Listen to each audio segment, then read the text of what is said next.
Hello বন্ধুরা, দিলীপ কুন্ডু ফার্নিচারে তোমাদের স্বাগত জানাই। এখন একটা সেগুন কাঠের ওপরে পালিশ করা হচ্ছে, গালা পালিশ। আমাদের গৌতম দা করছেন, আপনারা দেখতে পাচ্ছেন, তাই তো গৌতম দা? এইভাবেই গ্লোজি ভাবটা আনা হবে গালা পালিশ করে করে, আপনারা দেখুন।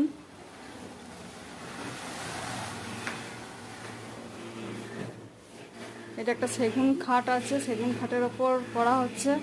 আর এই সেগুন খাটটার ফিটিংসটা আমি আনবো ভিডিওতে, আপনারা দেখতে পাবেন।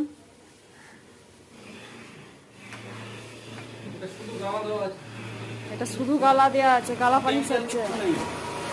আমাদের দোকানে প্রত্যেকটা ফার্নিচারই গালা পালিশ করা হয়। আপনাদের যেটা বলি আপনারা দেখুন, এখন গালা পালিশ করছে। তো ভিডিওটা কেমন লাগলো জানাবেন, লাইক কমেন্ট শেয়ার করতে ভুলবেন না।